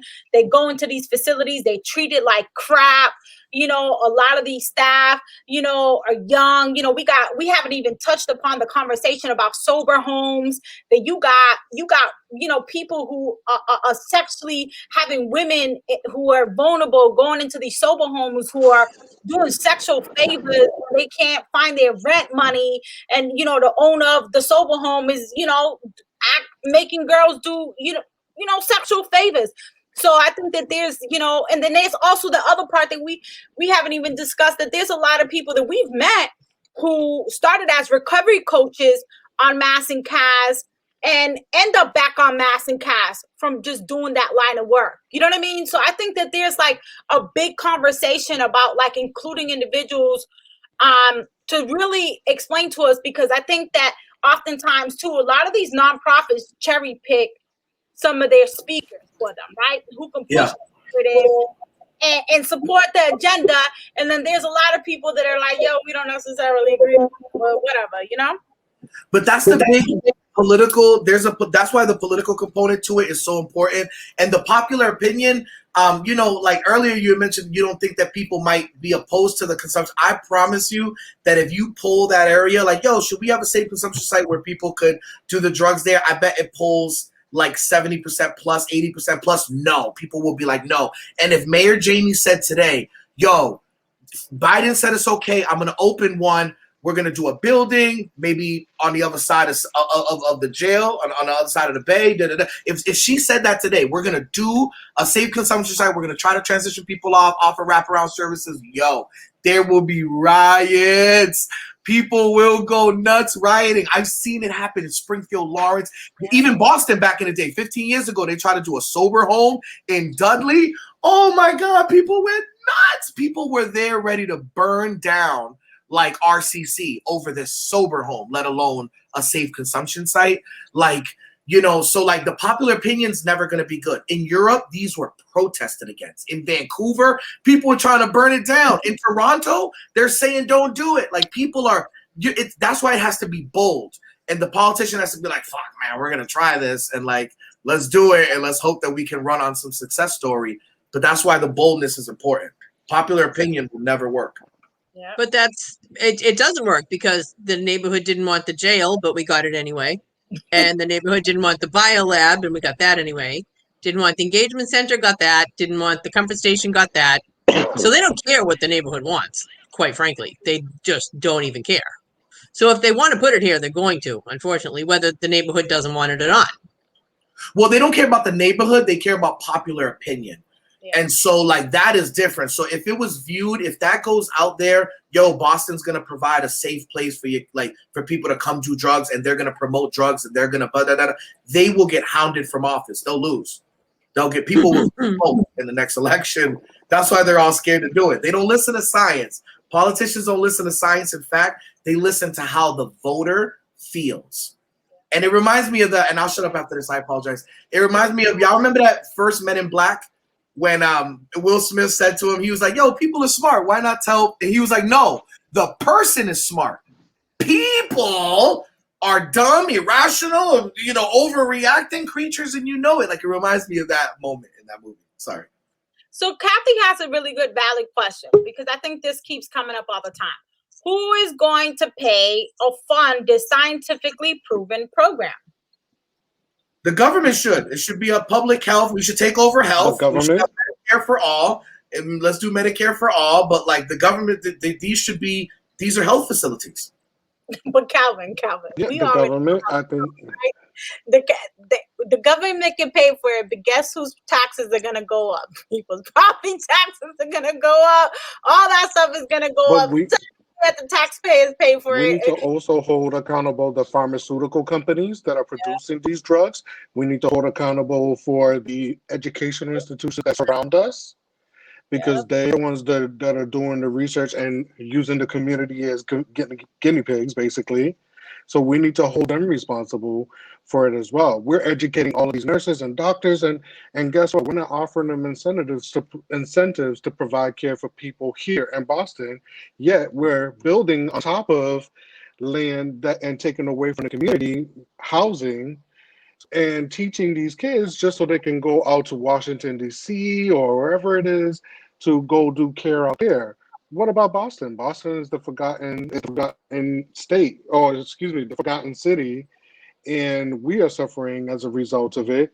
And you have, a lot of people might not agree, but we have great institutions like Boston Medical Center that are suffering from staff shortages. They don't have enough nurses, they don't have enough physicians, they don't have enough mental health clinicians, and so as well as the small community health centers. Hold the educational facilities responsible and say, hey, you're teaching them here, you're buying our land, provide us your providers that you're teaching them. Have them go in the community and do some work, as well as the pharmaceutical companies. You're selling your drugs to our people. Now you support the programs that those people need in order to get off of the drugs that you created and supported. My question would be, what's the radius around a school where you can have a safe consumption site? That's the federal part. Right. I mean, there's people tossed in jail for selling weed too close to a school. There's people in jail for selling, having drug paraphernalia too close to a school. So are we not? There's a lot of schools right in this area. My kids went to the Mason across. What's interesting about that? I got hit with mandatory minimum for school zone. You know what I found out, which is crazy, even though they reduced them, very few areas are not considered school zone. That's, to me, that's another boulder that comes in the way of not being not able to do what you want to do, because everywhere there's not a location, and that actually might be one of the worst locations on the low. Maybe those there's a Brighton area that's sort of industrial too, but that's the kind of area you do want to look for. Behind the jail, somewhere around near the highway. There's a food pantry behind the jail. The food market is behind the jail. Yeah. There's not a whole lot of real estate behind the jail. Hunger and homelessness. I'm just saying, if it's about the school, we got to not consider that too much, just because everywhere's school. No, we do have to consider that too much, because it's about damn time somebody gave a shit about the kids in Boston, the black and brown children in the Roxbury area. And I am sick and tired of users and addicts getting priority in every single conversation. And that just needs to be said. Because I picked up 25 needles in the playground across the street from my house after the city cleaned up Saturday morning so that Domingos' kids could play football. We need to talk about the kids because the kids are the forgotten population and the shit they're seeing is unacceptable. Yeah. Right. But see, here's where emotion gets in the way, right? So no, this isn't emotion. This is an emotion. I was this mad is the emotional, kids. and I feel it. I would feel awful if my kid had to. One time, 2 years ago, My kid does. We came driving. There was like 200 people out there. My kid looked out the window. He was like, "Yo, what's wrong?" Like, whoa. He thought it was Nazi zombies. He was like, "Yo, this is like scary, right?" So I get it. That piece is. But all I'm saying is, if you're saying, "Wait, what about the children? Let's not put them close to schools," then boom, we're not gonna have them anywhere. So it's your then I guess we don't have them because kids don't need to see that crap. So we won't. So in order to keep the kids from being anywhere near one now, we'll have the kids step over needles tomorrow. Like it doesn't. They're going to be stepping over them. Safe consumption sites lower needle outside. But you can't make people use a safe consumption site. And you can't build one big enough to accommodate everybody here. This is, again, I work off emotions. So there's a lot of bullshit in the air. I mean, I get it, right? And we speak about trauma, right? Because you guys, we use trauma lightly. So the issue is that we speak on the Black and brown plight, but we subject a lot of our Black and brown kids to trauma constantly over and over and over again without really addressing it. And we haven't even talked about the conversation about if you go to Newton Public Schools, they got a whole social service department. They got guidance counselors for this. Every grade level has their own guidance counselor. When we're in Boston, we got one guidance counselor seeing over 700 students in one school building, right? So we haven't even addressed the inequity part of just this in general. You know what I mean? And it's like, and I get it because I feel like we can kind of talk about the emotions part. I don't think it's necessarily emotions. I think that people are thinking about the safety overall, not just for the individuals that are on Mass and Cass, but the community, right? And we're seeing kids younger and younger going on Atkinson Street. The younger kids are out there selling drugs, but then we're claiming we want to keep the Black and brown kids out of jail, that we want to make sure that the Black and brown children have access to resources, but yet they're getting locked up on Mass and Cass selling fentanyl at 16, 17 years old with a gun. You know what I'm saying? So I think that overall what I hear is that we haven't even attacked the most basic thing with starting with education and supporting our Black and brown babies, or all babies in the school system, before we move to all these different levels. You know what I mean? I like, honestly, guys, I don't even know what to say anymore. All I know is the babies, the elderly, elderly women are down there getting beat up. You know what I mean? Like, do we want to police? My grandma's is 70, 79 out there, shook, right? 79 out there, shook to death, yo. All I'm saying is let's do smart things that have been proven to work. Let's also build upon them. Let's try new things. Let's try to do things and track them to try to actually solve the problem. You know what I mean? That's all I want to do. But, okay. Can we talk about the racial part of this? It's proven to work in Europe, right? Okay. So and in North America, in Vancouver, in Canada. So not just Europe, but yeah. Mixed success, not proven to work. Mixed success. But have we talked about why? And I throw this out there all the time. Why is it when it comes to certain things and the level of services and the help that need to go out, why are they always placed in Black and brown communities? Low voter turnout, and I think I said this before. Why not in white suburbia, right? Because I feel like white suburbia has gotten away with removing themselves in this space, right? From this conversation, because whether this offends people or not, white people don't want this in their community. They don't want their properties to be devalued. They don't want their white children to be traumatized walking to and from school. And whether people get offended or not, let's keep it real, because they don't want this in their community, right? So why is it that we're constantly, always, I feel like the Black and brown community, we're always compromising for other people's shit. I'm sorry, I'm a swear, for other people's shit that people ain't trying to address in their own backyard. Right? I think because of racism. And Marla had a great point. But Marla had a great point earlier, and I agreed that they should be regional. Like, let's get into this. That you shouldn't come from Gloucester. Like, let's have one in Gloucester for the north. You got to break the state into west, central, north, south, Boston, and greater Boston. Mainly Boston north, like the Chelsea. If you break it into those 6 regions, you can have a central place in those regions and actually, you know what I mean? Like, actually have it happen. Yeah, it's true. And see, those are like, and you know what? If you're noticing people like in West Roxbury or something like that, that's, you know, that those people are attending to come into those areas a lot more than, hey, substation over there. You know, and to Calvin's point, you have to have people to make those bold decisions. Don't give it an option. It's a bold decision. We're building one right here. And that's where the problem is, because nobody ever does that. They poll, and then they listen to voters, and then they do what the voters want because they're afraid of not being reelected. But sadly, here's the thing: even though it is racism, why they put them in the hood, like boom, but like totally. If I were a billionaire and I was gonna fund one on my own and I was gonna do one, I would try to do it right on Methdone Mile / Mazcast / whatever you want to call it. I would try to get it as close to there as possible. Like, you're just doing where the need is, and then I would definitely break into regional spots. People ain't trying to come from Gloucester. If you could do it in Gloucester, they do it in Gloucester. Like, you know what I mean? That makes people go out of their way. They are on multiple Amtrak trains. You know what I mean? Like, it's like, you know. Well, that's why if we're going to do this, the first one ought to be situated somewhere that's easily T accessible, which is not Mass and Cass.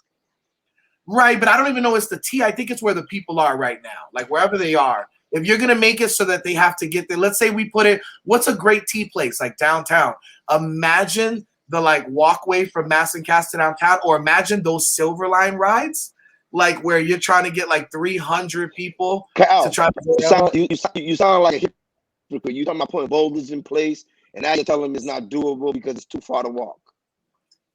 I'm not saying it's not doable. I'm saying you put them where the people are. You don't make people travel. You put them where people travel are. Because this is where the drugs are. Those people wasn't there. Those people came there. So the question becomes, do we make it easy for people, right? Like, I think this is a conversation we haven't even talked. Do we make this easy for people? I mean, how much more easier can you I think do to get a free cab ride? They get a voucher. Go ahead, Fred. I think in my opinion, I think yes, you have to make it accessible to people. Because again, we're not just only treating an addiction. We're treating a multidisciplinary system here, right? Mental health, social issues. You have to give people the access to be able to access those services and seek treatment at the same time. So do we give them an easy way to access it? Yes, give them all the T-pads if you have to get to where they need to get to. But at least they're getting there and they're starting that process. But until we create that centralized location and often create a way that they can access that, we're not gonna be able to handle this issue or tackle this issue. So just a FYI, the Department of Mental Health does offer the T-passes. So there are those services for individuals, and I think there are the one-way tickets, I believe, that they're given to see if people want to reconnect and go home to see their family. I know that those systems are in fact in place. For what but people probably don't know about those things. They're not using There's them. a whole slew of programs, right? There's a slew there's a slew of different, things that people can use, to try to get to where they need to get to. But we're not telling them that these resources exist. And unless you tell them that they actually exist, they're not going to utilize it. It's just going to be a little piece of the budget that's going to exist, that's going to stay in the surplus until people start actually knowing about it, and so that they can actually start utilizing that service. And even then, when they start utilizing those services, it's still not going to be enough, because not many people were aware of these services that exist. And when people start becoming aware, we're not going to have enough to be able to offer them. It goes back to, again, like I've been saying from day one, you got 14 counties who can take on the individuals in their county. When you get locked up in Worcester, you don't go to Suffolk County. You go to Worcester County. You get locked up in Norfolk County, you go to Norfolk County. You live in Norfolk County, you go to a treatment facility that is monitored by that county, that they have the jurisdiction over that specific area of the state. People want to sanction people and can't get their family members sanctioned. We've heard so many different cries of help. We've watched people within our own group help their family members, and a month later, a week later, an hour later, they're back on the streets. We've got hundreds of emails, thousands of posts looking for help, and we've done that. I mean, Calvin, I can't get no bolder than dump more needles on the governor's steps. I mean, what else can we do to get people to get their attention, to think outside? You've been bold. I mean, the politicians have to be bold, and they have to make a bold move. But they won't be bold if they're being told, "Hey, we want you to do them, but don't do." Like there's a million things we want before you do them. We gotta be bold. We gotta be bold and vote them out. We gotta be bold and hold them accountable.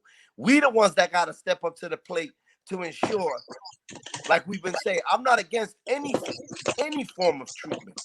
What I'm against is mismanagement of funds, mistreatment of people, and false information. We have an AHOPE program that does not collect these needles adequately. So they created a return system for 20 cents a needle. Do you know that? People are getting 20 cents a needles, up to $10 a day to return used and discarded needlet's. That sounds dope. That sounds dope, actually. I got to run. I got an 8:15 Zoom. This was so dope, Jahida. I want to thank you so much for letting me be on. Y'all are dope. Freddie, always rock with you. Mingos, always rock with you. Marla, it's much been love. With you. Rocks with y'all heavy. Let's let it not be the last convo. Yeah, for sure. Yeah. Peace and love, y'all. All right. Yes, I agree. So, I keep breaking in and out. I don't know why I keep getting dropped. Yo, your Wi-Fi, get your Wi-Fi together, man. No, it wasn't my. Listen, I done tried Wi-Fi. I done did the. I even tried. Look what my computer's telling me. I can't even pull it up on my computer. I can't even pull it up on my computer. So again, But I don't know, guys. I know the cover's gone, but overall, I mean, I don't even know what to say anymore. We just know. I mean, I'm just gonna. It's not working. I have to get going too, but just I want to leave on the last note. It's unfortunate the situation we're in, because before we got to the point where mass caste exists, there was inequities happening already, and this just only exacerbated it more. And until we deal with the underlying condition, we're not going anywhere with this issue. So we have to address those inequities that already existed, and then we can start tackling what is happening on mass caste, because that's the only reason why it's the inequities are being highlighted is because of that particular situation. But there is a bigger picture, and until we get the opportunity to hold people responsible for doing their part, and not just feeding off of the people that in these communities and using people as science projects, when we're just not going to be able to progress in the bigger picture. So Yeah, I agree. And I think that that's the biggest issue that's basically what this group is trying to say. We're not for or against it. What we're saying is show us how you actually gonna have a plan to make it work. That you're gonna address people's underlying trauma, their underlying mental wellness, all that other stuff. How are we incorporating families to be part of the service treatment plans? You know what I mean? Like, how are we incorporating all of that? Because you can't just have these ideas, right? Which again, I'm all for saving people's lives, but outside of that, like, how are we really stabilizing individuals? You have people who've been in recovery who still don't feel supported. And if it wasn't for the strength of some of their families and them really, believing in themselves, they wouldn't be recovered. You know what I mean? So I think that, like, we constantly do Band-Aid conversations because we don't want to offend people or trigger people. But I mean, I feel like we're always asked to compromise so much more than other communities who don't want to really address it. And it's not that they don't want to address it because they don't care. They don't want to see the crime in their community. They don't want to see their children being trauma. They don't want to see trash. No, I have to, kind of disagree a little bit that you said that they don't, that they do care, because they don't care. They don't care. That's why you have people like Mingles who is throwing bold, interventions on the lawns of those people, saying, "Hey, listen, if you're not going to care, I'm not going to care to bring it to you," and that's what we need. So kudos to you, Mingles. You've been doing this work for a hot minute, and I think the community doesn't realize or doesn't truly appreciate the work that you do. But let me tell you, you're being heard, and hopefully, through the work that you do and through the work that everybody does, we'll finally, find a way to create a voice that's strong enough that'll resonate to everybody's ears where movement begins to change. So, I agree. And that's all it's about, man. It's again, we're trying to do prevention at the same time while doing intervention and educating the public. I don't want to see any kids in our community go down that lifestyle and pick up a habit they can't shake off. We met a gentleman named Cowboy. He's been on Mass and Cass for 27 years, bro. Yeah. And we've asked him why. And he's like, none of the services really work. I go into the shelter, I get robbed. I get assaulted. I'm back out on the streets. Yeah. I collect some personal items. I go into the shelter, I get robbed. I get assaulted. I'd rather stay on the streets. Do you do the programs? Did all the programs. Got a job. Did everything I was supposed to do. And everything fell apart at the last moment. Why? I relapsed. There's no wiggle room. My parents would give me some wiggle room.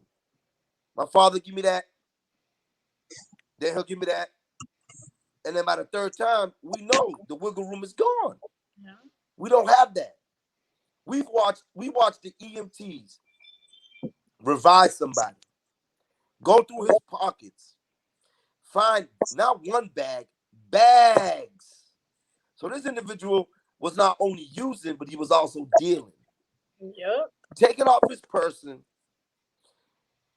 Instead of giving it to the police, he dumped him in the sewer. We asked him, why didn't you give it to the police? Oh, they won't take you. So the police won't take you. So you throw it in the sewer? Where else am I supposed to do with it? Before he can even get out the parking lot, we watch other individuals who are eyeing him from a distance, see what he did, come over, and they were contemplating how to get down to the drugs.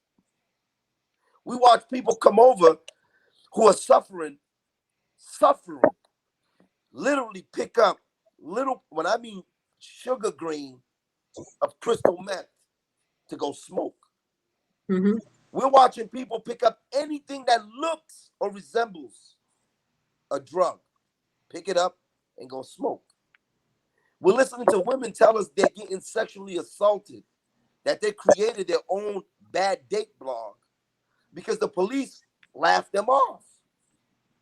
We've watched first responders joke and giggle because they've helped Domingos 6 times this week. We've watched 10 overdoses as a bad batch of drugs go around while giving out supplies, clothes, food, working with other programs, giving needles and everything they can use to keep themselves safe.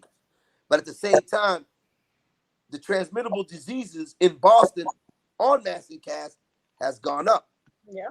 We've had more murders on Mass and Cass than we've had on Bowdoin Street. We started off the first murder of 2021 on Mass and Cass. We've had countless stabbings on Mass and Cass. We're not only down there trying to save folks navigating a dark road, but we're trying to save our community that's been shot at, stabbed, neglected, ran over, kicked, pushed aside, and we still rise from the concrete as roses and try to make better of what isn't. We don't have to get up on Saturday mornings to go pick up needles at the schoolyard on Monday mornings. On But Tuesdays. Mingo, some of the parks, even if we look at it, right, between the South End all the way down to Clifford Park, the kids in the South End still can go to their little parks because their community steps up and they do cleanup. By the time you get to the middle, which is Clifford Park, even to South Boston, the kids in Southie can play in their parks. Why can't the kids in Clifford Park play at the park?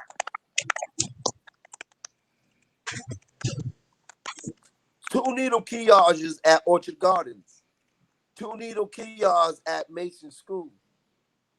We have 15 kiosks across the city. We're spending over $5 million in police presence on Mass and Cass through overtime, not outreach. Sit in your car, watch the Patriots, watch the Celtics, watch the Bruins, overtime. Watching drug transactions in front of us. And we got this on video. We walked over to the car, me and Jahada, and asked him, yo, my guy, you didn't see that? I can't do nothing. What do you mean you can't do nothing? We are being told only to sit here and prevent shootings and stabbings. I said, excuse me? Yeah, we're here to prevent the shootings and the stabbings. Every other night, they're pulling guns off of Atkinson Street. They're pulling kilos of drugs off of Atkinson Street.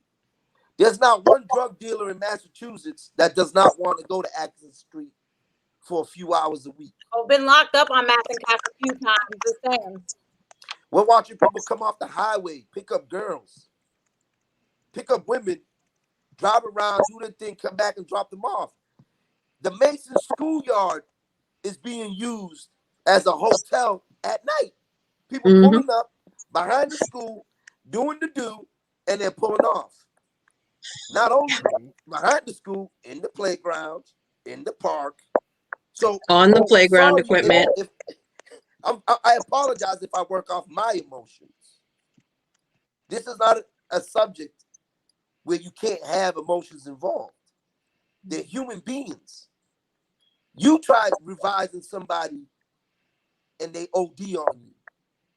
You tried revising someone you built a relationship with, seen them on Monday and they're gone on Tuesday. You tried not to be desensitized, right? Like, I can't help it talk about G day in, day out. Young man that was suffering from mental illness can't get the help and then loses his life on Mass and Cass and his family's not notified. A son sitting in the morgue for 4 months and the mother's reaching out to us begging for our help. Can you find my son? Oh, by the way, I just found him. Where? In the morgue. How can you not have some type of emotion towards it? Yes, I understand we got to be a little practical and use some common sense, but we've been bold. The city city was told that this was an urban legend. We've been told don't take pictures, don't do videos, don't do this, don't do this, don't. And we're telling them fly a kite. This is our community. Fly a kite. This is our city. Fly a kite. These are our kids. But then on the back end of it, people go home when they get off at 5. They get on the highway. Sue Sullivan, shots fired. She gets on the highway and shoots out the Wayman. She doesn't live in New Market Square. She doesn't shop in New Market Square. My mother has to go to South Bay and shop and then turn around, come running out the bathroom because someone in there just trying to rob her. Or someone's in there ODing. Or there's someone in there who's in the medical distress, because it's not always ODing that we're facing with. It's not always drug related. You know, when I tell her that the city gives out hundreds of needles and she can't get a needle for her insulin, parents can't get an EpiPen for their kid to save their lives, but we're giving out shot after shot after shot of Narcan. After 5 treatments of Narcan, the city needs to be bold. I'm taking you. You ain't got a choice. I don't care if you're from Boston or not. You taking this ride with me. Yeah. We'll treat you in our facility because this is what we have to do to get bold. But when people show up, turf. It's nobody's turf. It's the community turf. It's the people's turf, and people need help. You're right. Migos. I mean, we've been saying it. Like at one point in time, whether people want to hear it or not, there has to be a level of accountability. Because at the end of the day, I guarantee you, if the tables go back in the day, and it was a predominantly Black and brown Latino community down there, we all know this conversation will not be going this way. So let's keep it real. We're being a little bit more comforting in this space than we've ever been to many Black and brown children that are navigating systems, that are navigating the criminal system. How can we rectify that? You know what I mean? And a lot of these nonprofits and people that are doing this space, a lot of them are white people. We haven't even touched the cultural perspective of dealing with substance use in a cultural way and how people deal with it culturally. Do we have enough staff members to speak Creole, Spanish, Somalia? You know what I'm saying? Like, we haven't even talked about that. We don't. And I can tell y'all for a fact that we don't, because when I used to do crisis work and we did those phone calls, they didn't even have interpreters. That person got declined because they don't have a Spanish-speaking staff who can help the Spanish-speaking person. So come on, man. Like, hey, before my thing dies, I just want to say I appreciate y'all. Thank you for inviting me to this conversation. I hope we can do this again. There should be a part 2 because there's so much to unpack, and I'm here for it. So. All right. Well, we're gonna end, guys, because we can be here. Good night, guys. Good night. See you, Fredo.